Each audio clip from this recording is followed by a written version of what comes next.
জাতীয় সংসদে দলের বিপক্ষে ভোট দেওয়ার কারণে আসন শূন্য হওয়া সংক্রান্ত সংবিধানের ৭০ অনুচ্ছেদ ও রাষ্ট্রপতি নির্বাচনের তফসিলের বৈধতা নিয়ে করা রিট খারিজ করে দিয়েছেন হাইকোর্ট।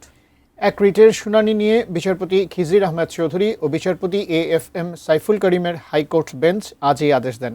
সুপ্রিম কোর্টের আইনজীবী ইউনুস আলী আকন্দ গত ১৩ আগস্ট এই রিটটি করেন। রিটের পক্ষে তিনি নিজেই শুনানি করেন। রাষ্ট্রপক্ষে শুনানি করেন অ্যাটর্নি জেনারেল মোহাম্মদ রুহুল কুদ্দুস কাজল। আগামী বৃহস্পতিবার অনুষ্ঠিত হতে যাচ্ছে দেশের ২৩তম রাষ্ট্রপতি নির্বাচন। রিট আবেদনে ৭০ অনুচ্ছেদ কেন সংবিধানের সাথে সাংঘর্ষিক ঘোষণা করা হবে না এবং রাষ্ট্রপতি নির্বাচনের জন্য ইসির তফসিল কেন আইনগত কর্তৃত্ব বহির্ভূত ঘোষণা করা হবে না এ বিষয়ে রুল চাওয়া হয়। সংশোধন করা ১৯৭২ সালে যেভাবে ছিল এখন আমাদের সংবিধানে সেই ৭০ অনুচ্ছেদ একইভাবে আছে।